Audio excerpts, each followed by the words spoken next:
Venom the last dance में इतने symbiotes हैं कि सोनी वाले उनका नाम बताना ही भूल गए। बट फिर भी इस ट्रिलॉजी की फाइनल मूवी में हमें देखने मिलते हैं पिछली दोनों पार्ट्स के कुछ कॉल बैक्स एंड साथ ही साथ मार्वल कॉमिक्स एंड एमसीयू के भी बहुत सारे कनेक्शन एंड उन्हीं सभी हिडन डिटेल्स को चुन चुन के बताऊंगा मैं इस वीडियो में। Hi super fans, I am Swapnil and ये है वेनम द लास्ट डांस का complete breakdown with hidden details and Easter eggs. So without wasting any more time, spoilers warning के साथ let's begin the breakdown.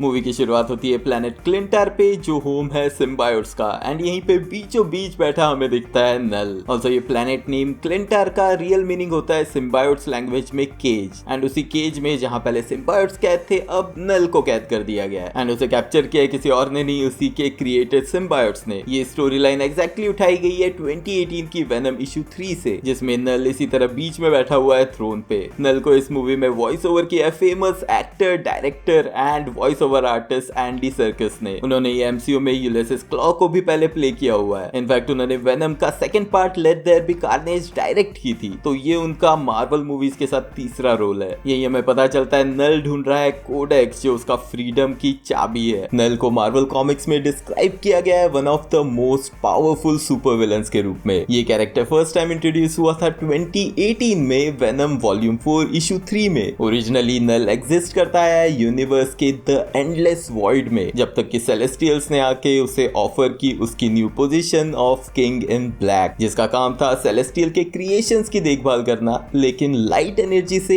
Angry होके नल ने create किया अपना all black the नेक्रो sword, जिसकी एक झलक हमें इस मूवी में भी देखने मिलती है। एंड इसी स्वॉर्ड को यूज करके उसने एक सेलेस्टियल का सिर काट दिया, जिसके बाद सेलेस्टियल्स ने उसे बैनिश कर दिया उसी कटे सिर के साथ जहां पे नल ने क्रिएट किए अपने सिम्बायोट्स। एंड यस, वही कटा हुआ हेड अब जाना जाता है नोवेयर के नाम से। लेकिन मूवी में इतना डिटेल में नहीं बताया गया, सिर्फ ये बताया गया है कि नल ने सिम्बायोट्स को क्रिएट किया जिन्होंने उसके खिलाफ बगावत की एंड उसे ट्रैप करके वो वहां से भाग निकले। लेकिन अब नल के पास एक प्लान है अपनी प्रिजन से बाहर निकलने का, दैट इज अगर उसे मिल जाए कोडेक्स। अब इस कोडेक्स को एक की यानी कि चाबी की तरह मान सकते हैं जो नल के प्रिजन को अनलॉक करेगा। ये कोडेक्स क्रिएट हुआ था जब वेनम ने एडी की जान बचाई थी, यानी कि उसके मरने के बाद, जो कि हुआ था 2018 की वेनम की एंडिंग के टाइम जब एडी ऑलमोस्ट मर गया था एंड वेनम ने उससे बॉन्ड करके उसे रिवाइव किया था। एंड इसी मोमेंट पे उन दोनों की वजह से क्रिएट हो गया कोडेक्स जो चाहिए नल को। अब मार्वल कॉमिक्स में भी कोडेक्स एग्जिस्ट करता है, लेकिन ये थोड़ा कॉम्प्लिकेटेड है। कॉमिक्स में कोडेक्स को डिफाइन किया गया है एक फ्रेगमेंट ऑफ सिम्बायोट जो होस्ट की बॉडी में तब भी रह जाता है जब उनका बॉन्ड खत्म हो चुका है। एक्चुअल में यही कोडेक्स है जो क्रिएट करता है एक लॉग यानी कि डेटा जो होस्ट के साथ इस सिम्बायोट के हाइव माइंड में एग्जिस्ट करता है। एंड इसी से हाइव माइंड का जो नॉलेज है वो ग्रो होता रहता है, जिस चीज के बारे में Venom let there be Carnage के एंड में भी वेनम ने बात की थी। एडिशनली कॉमिक्स में एडी ने तो इसी कोडेक्स की मदद से अपना खुद का सिम्बायोट भी क्रिएट किया था। सो कॉमिक्स में कोडेक्स काफी वैल्यूएबल है, लेकिन यहाँ पे उसे सिर्फ नल के प्रिजन को अनलॉक करने की की के रूप में बताया गया है। अब ये सारी बातें उसके सामने बैठ के सुन रहे हैं जेनोफेजेस। जेनोफेजेस एक्चुअल में कॉमिक्स में एक दूसरी एलियन स्पीशीज है। नल ने उन्हें क्रिएट नहीं किया, लेकिन ये स्पीशीज इंटरेस्टेड है सिम्बायोट्स बॉन्ड के बाद उनके होस्ट को खाने में। नल अपने इन्हीं मिनियंस को भेजता है यूनिवर्स में फैल के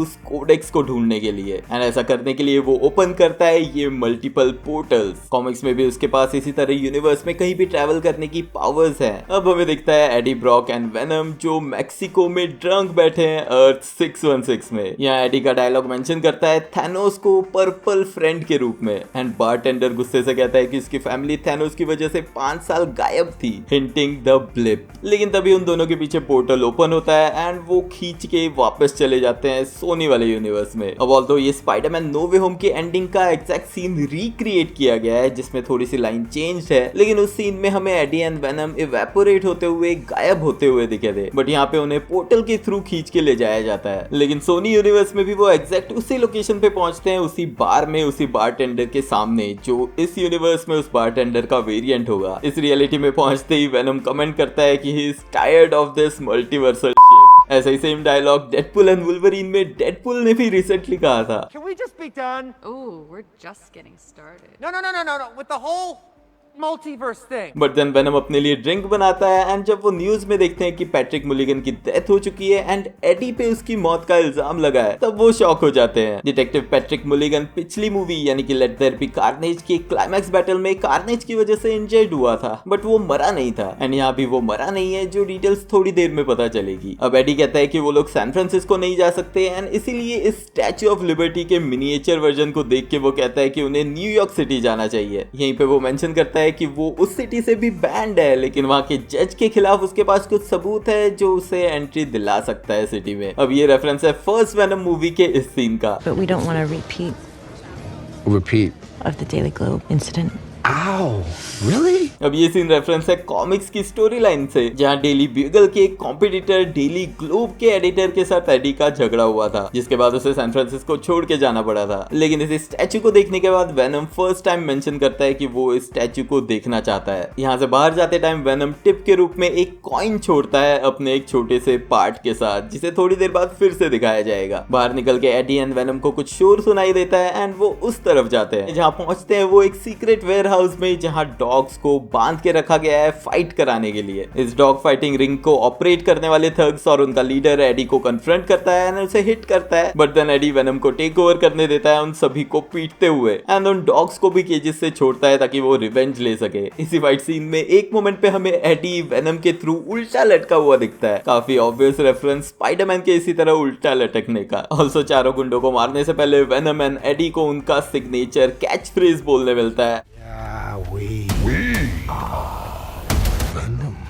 अब वेनम के उनके सिर खाने के बाद वो दोनों वहां से निकलते हैं सभी डॉग्स को फ्री करके। वहां से जाने से पहले वो गैंग लीडर के शूज भी ले जाता है जो नेक्स्ट सीन में उसने पहने हुए हैं। जाते हुए एडी वेनम से कंप्लेंट करता है कि उसे उसके साथ ट्रैवल करने में काफी परेशानी होती है क्योंकि वेनम उड़ नहीं सकता। थोड़ी देर बाद वेनम प्रूव करेगा कि वो उड़ सकता है प्लेन पे चिपक के उड़ते हुए। बट ये रेफरेंस है वेनम की 2020 में आई King in Black comic series में दिखे उसके ड्रैगन विंग्स का, जिसमें वो लिटरली उड़ते हुए दिखा था। हो सकता है फ्यूचर में नल के साथ अगर वेनम फिर से फाइट करे तो शायद उसे उसके विंग्स भी दिए जाए। उनके यहाँ से निकल जाने के बाद हमें पीछे दिखता है एक ज़ेनोफेज जो उन्हें फॉलो करते हुए पहुंच गया था। यहीं पे एक सीसीटीवी कैमरा इन्हें ट्रैक करते हुए दिखता है जिसकी फीड डायरेक्ट जा रही है एक डार्क मॉनिटर रूम में एंड इसे देख रहा है ये मिस्टीरियस आदमी जो कहता है जनरल स्ट्रिकलैंड को इन्फॉर्म करने को। ऑल्दो इस मिस्टीरियस फिगर को मूवी के एंड तक एक्सप्लेन नहीं किया गया। हो सकता है इन बिटवीन सोनी वाले इस प्लॉट पॉइंट को ही भूल गए। लेट मी नो इन कमेंट्स कि ये कैरेक्टर कौन हो सकता है। बट यस, जनरल स्ट्रिकलैंड को बुलाया जाता है एडी और वेनम के केस को हैंडल करने के लिए। कॉमिक्स में रेक्स स्ट्रिकलैंड एक सोल्जर था जो इंजर्ड हो गया था वियतनाम फाइट में एंड उसके बाद उसे निक फ्यूरी ने एक सिम्बायोट प्रोग्राम में डाला जहां एक्सपेरिमेंट करके उसके साथ बॉन्ड किया गया सिम्बायोट एंड उसे बनाया गया फर्स्ट सिम सोल्जर। कॉमिक्स में आगे चल के नल के साथ फाइट में उसने वेनम का साथ भी दिया एंड रेक्स स्ट्रिकलैंड का ये नाम रेक्स एक्चुअल में उसके सिम्बायोट फॉर्म को बताता है जो है टायरानोसॉरस का यानी कि टी रेक्स। लेकिन इस मूवी में वो चीज हमें देखने नहीं मिली। ऑल्सो यस, चिटुल एजियोफोर ने इस कैरेक्टर को प्ले किया है जो एमसीयू में मॉर्डो को प्ले कर रहे हैं, लेकिन उसका मल्टीवर्स से कोई कनेक्शन नहीं है। सिमिलरली आगे चल के हमें दिखेगा मार्टिन का कैरेक्टर जिसे प्ले कर रहे हैं एक्टर रायस आइफांस, जिन्होंने द अमेजिंग स्पाइडरमैन में कर्ट कॉनर्स का रोल प्ले किया है लिजर्ड का, लेकिन वो भी मल्टीवर्सल कनेक्शन नहीं है, ये सिर्फ रीकास्टिंग है। अब रेक्स पहुंचता है उस बार में जहां पे थोड़ी देर पहले वेनम और एडी थे एंड यहीं पे हमें दिखता है वो टुकड़ा जिसे रेक्स कैप्चर करके अपने साथ ले जाता है एंड साथ ही में वो ले जाता है उस बारटेंडर को भी, जिसका एक छोटा सा रोल हमें मूवी के पोस्ट क्रेडिट सीन में देखने मिलेगा। बट यहाँ पे सबसे इंपॉर्टेंट चीज नोट करने वाली है कि एमसीयू में भी वो टुकड़ा एग्जिस्ट करता है क्योंकि एसएसयू के यूनिवर्स में वो टुकड़ा है एंड ऐसा ही हमें सिमिलर नो वे होम की एंडिंग में दिखाया गया था। इट मींस कि नो वे होम की एंडिंग एमसीयू यूनिवर्स में हुई थी जहां वैसा ही टुकड़ा एग्जिस्ट करता है वेनम का, जिसका यूज शायद किया जा सकता है स्पाइडरमैन 4 में, जिसकी अनाउंसमेंट भी ऑलमोस्ट हो चुकी है। लास्ट वीक टॉम हॉलैंड ने एक इंटरव्यू में कंफर्म किया है कि स्पाइडरमैन 4 की शूटिंग नेक्स्ट ईयर शुरू होने वाली है एंड ये चीज आपको पता होती है अगर आप मेरे व्हाट्सएप ग्रुप कम्युनिटी पे ज्वाइंड होते, क्योंकि ये इन्फॉर्मेशन लास्ट वीक ही मैंने शेयर की थी। अगर आपने व्हाट्सएप ग्रुप मेरा नहीं ज्वाइन किया तो प्लीज डिस्क्रिप्शन के लिंक से ज्वाइन कर लेना। दूसरी तरफ हमें दिखती है डॉक्टर टेडी पेन जो सोते हुए एक नाइटमेयर के थ्रू जा रही है। उसके सपने में उसे दिखता है अपना बचपन जब वो एक छोटी बच्ची थी, अपने ट्विन ब्रदर के साथ वो एक थंडरस्टॉर्म में फंस जाती है एंड वहीं लाइटनिंग स्ट्राइक की वजह से उसका ब्रदर इलेक्ट्रोक्यूट होकर मारा जाता है। उसके ब्रदर का नाम था थेडियस पेन जो एक कैरेक्टर रहा है मार्वल कॉमिक्स में। थेडियस पेन एक साइकेट्रिस्ट था जो अपने एक्सपेरिमेंट्स पे टॉर्चर करता था एंड उन्हें मारता था सिर्फ पेन को अंडरस्टैंड करने के लिए, जो नेचुरली उसकी बॉडी में उसे फील नहीं हो सकता था। अब इस सीन में दो चीजें नोटिस करने वाली है। फर्स्ट है थेडियस का टी शर्ट जो है रॉसवेल 1947। ये हिस्ट्री में कॉन्स्पिरेसी थेरिस्ट की एक पॉपुलर इवेंट को रिप्रेजेंट करता है। 1947 में यूएस के एरिया 51 में फर्स्ट टाइम ये हिंट्स मिली थी कि यूएफओ साइटिंग्स हुए हैं। ऑल्दो गवर्नमेंट ने कहा था कि ये प्लेन क्रैश था, बट कॉन्स्पिरेसी थेरिस्ट इसे अभी भी मानते हैं यूएफओ साइटिंग्स। ऑल्सो सेकंड, जब ये लाइटनिंग स्ट्राइक करती है तब टेडी के पैर हमें दिखते हैं जिसके पैरों में शूज है, लेकिन उसके ब्रदर के पैर नहीं दिखाए गए। बट मोस्ट प्रोबेबली उसका ब्रदर नंगे पैर होगा एंड उसने उसका हाथ पकड़ा था, तो टेडी के थ्रू वो लाइटनिंग स्ट्राइक होते हुए ट्रांसफर होती है उसके ब्रदर के ऊपर एंड ग्राउंड में जाती है, जिसकी वजह से उसका ब्रदर मारा जाता है। टेडी को कॉल आता है जो उसे बुलाते हैं एरिया 51 में, जो कुछ ही दिनों में डीकमीशन होने वाला है। वो विंडो से बाहर देखती है एक हेलीकॉप्टर को आते हुए, जिससे लाया जाता है पैट्रिक मुलिगन की बॉडी को इस बेस पे। अब वो अपने वर्क स्टेशन पे पहुंचती है अपने ब्रदर का वही टी शर्ट पहन के।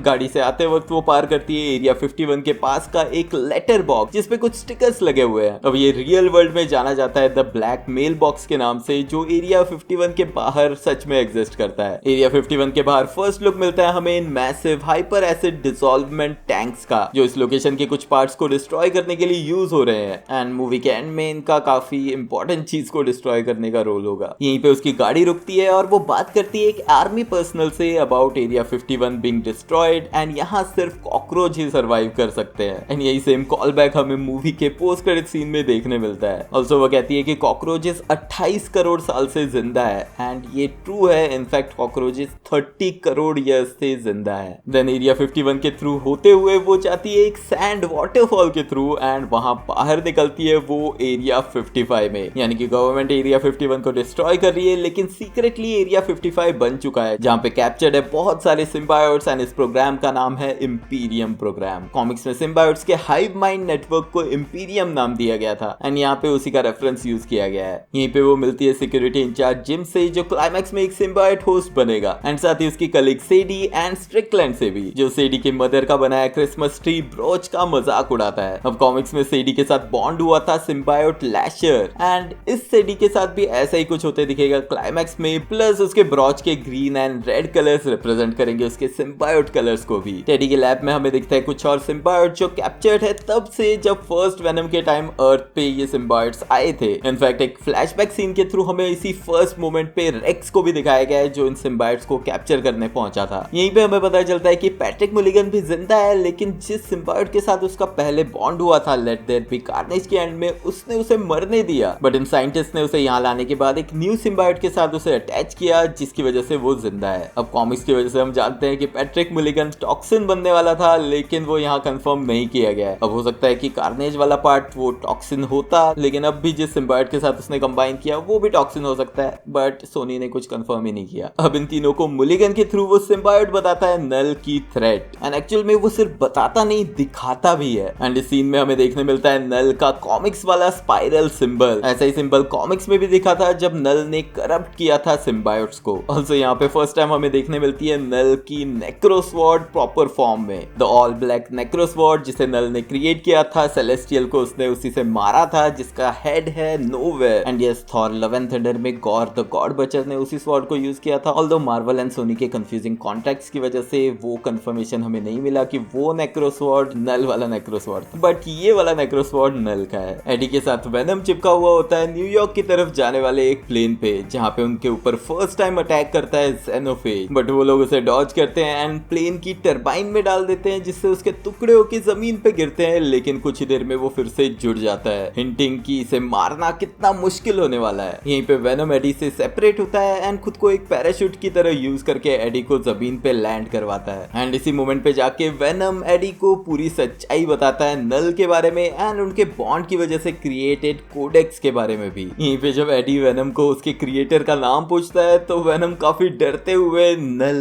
बोलता है। अगर आपने हैरी पॉटर सीरीज देखी होगी तो आपको याद होगा कि वोल्डेमॉर्ट का नाम कोई लेना नहीं चाहता था क्योंकि वो सभी उससे इतना डरते थे। वही सेम चीज वेनम भी कर रहा है क्योंकि नल से वो काफी डरता है। अब इस अटैक से बच के भागने के बाद वेनम रियलाइज करता है कि उन दोनों को सेपरेट रहना पड़ेगा, यानी कि वो बॉन्ड नहीं कर सकते क्योंकि बॉन्ड करते ही कोडेक्स एक्टिव हो जाता है जो एक बीकन की तरह जेनोफेजिस को सिग्नल भेजता है। एंड इसी रीजन से हमें वो ऑसम हॉर्स वाला सीन देखने मिलता मिलता है। इसी तरह का वेनम हॉर्स रिसेंटली कॉमिक्स में भी डेब्यू किया गया है, जो मल्टीवर्सल वेरिएंट है वेनम का ही। इसी हॉर्स राइड सीन में जब वेनम से एडी सेपरेट हो जाता है तो उसे खींच के वापस लाता है वो इस हॉर्स के ऊपर। ये कॉल बैक है फर्स्ट वेनम मूवी के इस मोटरसाइकिल सीन का। दूसरी तरफ रेक्स भेजता है अपने मर्सनरीज को वेनम को ट्रैक करने के लिए एंड वो लोग अपनी साउंड वेव गन्स यूज करके वेनम को उस हॉर्स से सेपरेट कर देते हैं, जिसके बाद एक तरफ वेनम भाग रहा होता है और दूसरी तरफ एडी। इसी फाइट में जब एडी को एक मर्सनरी शूट करने वाला होता है तो सेल्फ डिफेंस में वो उसे शूट कर देता है। वहीं वेनम भी इनसे बच के भागते हुए पहले एक फिश एंड देन एक फ्रॉग को होस्ट बनाता है भागने के लिए। एंड जब सभी लोग एक वाटरफॉल के किनारे पहुंचते हैं, एडी के नीचे गिरने से पहले वेनम वापस उसे ज्वाइन कर लेता है। ऐसा होते ही उनका कोडेक्स फिर से एक्टिव होता है एंड जेनोफेज आता है इन पे अटैक करने। जेनोफेज इन मर्सनरीज को काफी ब्रूटल तरीके से मारता है। उसका इन्हें मारने का प्रोसेस एक वुड चिपर की तरह दिखता है, जो आगे से फीड होता है और पीछे से ब्लड उड़ाता है। लेकिन इसी चीज का फायदा उठा के एडी एंड वेनम वहां से भाग निकलते हैं। दूसरी तरफ एरिया 51 में मुलिगन का सिम्बायोट टेडी एंड सेडी को बताता है कि वेनम ही कैरी कर रहा है वो कोडेक्स एंड जब तक एडी या वेनम में से कोई जिंदा रहेगा तब तक नल के छूटने की पॉसिबिलिटी बनी रहती है एंड इस पूरे वर्ल्ड पे खतरा रहेगा, विच मींस कि कोडेक्स को डिस्ट्रॉय करने का तरीका है सिर्फ वेनम या फिर एडी की मौत। यहाँ भागते हुए एडी को मिलती है एक हिप्पी फैमिली द मून। इस फैमिली का लीडर मार्टिन मून एक बिलीवर है एलियंस का एंड इसलिए वो अपनी पूरी फैमिली को एरिया 51 में ले जाना चाहता है इससे पहले कि वो पूरी तरह डीकमीशन हो जाए। वो लोग एडी को फूड देते हैं एंड उसे राइड ऑफर करते हैं लास वेगास तक जाने के लिए। रास्ते में जाते वक्त पूरी फैमिली साथ में मिलके गाती है song Space Oddity. Space Oddity song है singer and song writer David Bowie का, जिन्होंने 1969 में ये सॉन्ग लिखा था। इसी ट्रेवल के दौरान मार्टिन का बेटा एडी को एक चॉकलेट देता है जिसे आगे चल के वेनम खाएगा, बट एडी और उसके बीच के डिस्कशन के बाद वेनम कमेंट करता है कि एडी एक अच्छा फादर बनेगा। ये रेफरेंस है कॉमिक्स के एडी का, जो एक अच्छा फादर है। कॉमिक्स में एडी का बेटा डिलन है जो होस्ट रहा है वेनम का भी एंड उसे जाना जाता है कोडेक्स नाम से। एंड अगर एडी का फ्यूचर में बेटा होता है तो उसकी स्टोरी भी इसी तरह दिखाई जा सकती है। यहीं पे मार्टिन के साथ डिस्कशन में वो एडी को बताता है यूरेका के साइन का मीनिंग, जिसका मतलब है एक ऐसा डोरवे जो बंद रहता है हमारी मौत तक, यानी कि मरने के बाद ही वो डोरवे ओपन होता है। इसे सुन के एडी हंसता है बिकॉज ऑफ कोर्स वो इस कंसेप्ट को सिर्फ समझता ही नहीं बट जानता है, क्योंकि वो ऑलरेडी मर के जिंदा हुआ है एंड फिर वेनम के साथ बॉन्ड होने की वजह से ही कोडेक्स एक्टिवेट हुआ है। मार्टिन की फैमिली एडी एंड वेनम को ड्रॉप करती है लास वेगास में, जहां पहुंचते ही वो देखते हैं कॉस्प्लेयर को स्टैच्यू ऑफ लिबर्टी के रूप में। अगेन सेकंड टाइम यहाँ पे वेनम मेंशन करता है स्टैच्यू ऑफ लिबर्टी को देखने की इच्छा। अब एडी कोशिश करता है कैसीनो में घुसने की, बट उसके कैजुअल कपड़ों की वजह से उसे एंट्री नहीं दी जाती। इस सिक्योरिटी गार्ड को वेनम हेडबट करके बेहोश करता है एंड उन्हें एक और ड्रंक आदमी मिलता है जिसे बेहोश करके वो उसका सूट ले लेते हैं। अब हमें दिखता है टॉम हार्डी का AD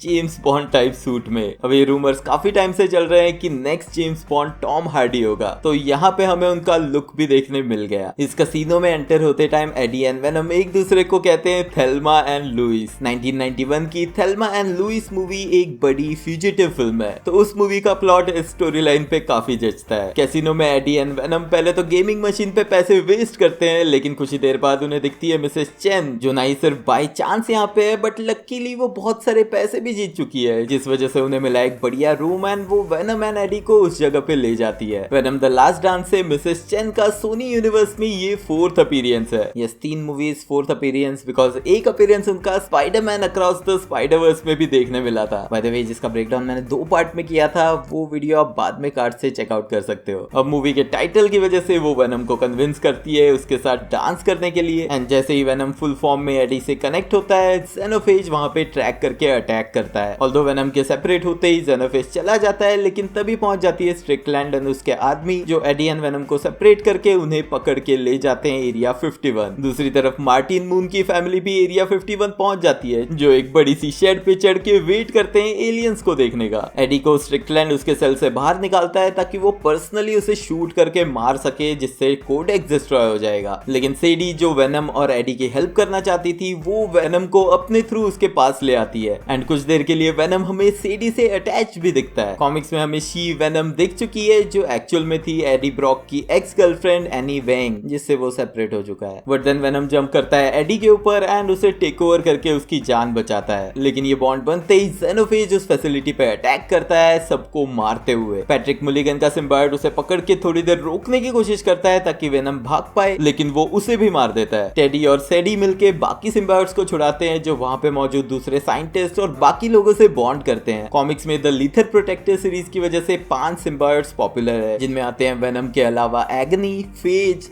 riot, Lasher and Scream. And even though Sony ने यहाँ पे मौजूद किसी भी सिम्बायोट का नाम कंफर्म करना इंपॉर्टेंट नहीं समझा, let's try and guess the names of this symbiotes. सीडी क्रिसमस का सिम्बायोट मैच करता है लैशर से, सिक्योरिटी गार्ड जिम ट्रांसफॉर्म होता है फेज जैसे दिखने वाले सिम्बायोट से, सीडी की असिस्टेंट साइंटिस्ट का सिम्बायोट फॉर्म दिखता है स्कॉर्न जैसा। दो सिम्बायोट जो एक साथ जुड़ते हैं वो फॉर्म करते दिखते हैं कॉमिक्स में दिखे हाइब्रिड सिम्बायोट्स को। ऑल्सो एक रेड कलर का फायर पावर वाला सिम्बायोट भी दिखता है। अब ये सभी मिलके जेनोफेज से फाइट करते हैं, लेकिन उसकी रीजनरेटिव पावर की वजह से वो बार बार जुड़ जाता है एंड इसी वजह से वो बहुत सारे सिम्बायोट्स को मार देता है। इसी फाइट में मार्टिन की फैमिली भी फंसती है, जिन्हें गिरते हुए बचाते हैं एडी एंड वेनम एंड वो उन्हें एक सेफ डिस्टेंस पे छोड़ देते हैं। सडनली ये वाला जेनोफेज सिग्नल भेजता है नल को, जो कुछ और जेनोफेजेस सेंड करता है इस लोकेशन पे। अब जब पोर्टल्स फिर से ओपन हो रहे थे तो मैंने एक्सपेक्ट किया था जेनोफेजेस की एक आर्मी यहाँ पे अटैक करेगी, बट नहीं, वो सिर्फ 4-5 और जेनोफेजेस भेजता है।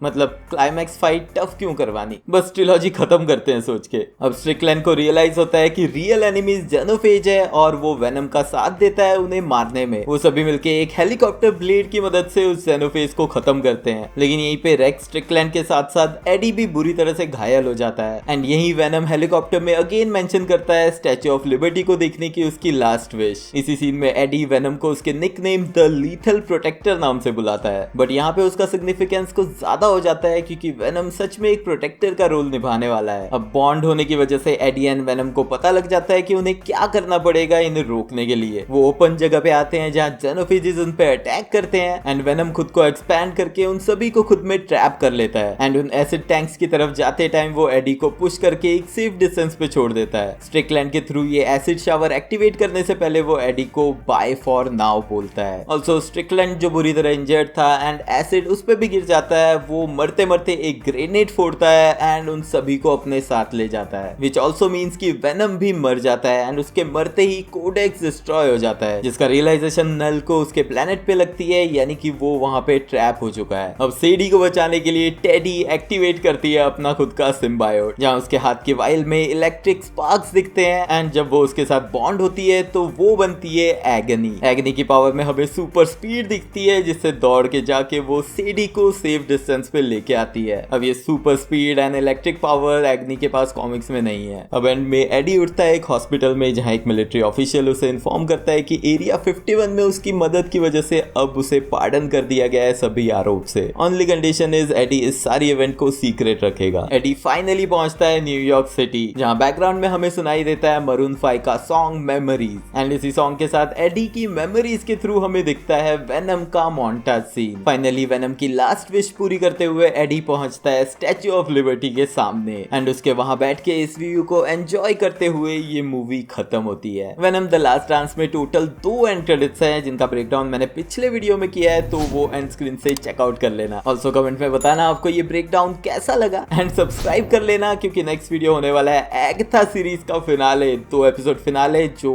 अगले 2 दिन में आएगा। एंड यस, अगर वीडियो एंड तक देख रहे हो तो लाइक भी कर देना, क्योंकि वो बिल्कुल फ्री है। मिलते हैं नेक्स्ट वीडियो में।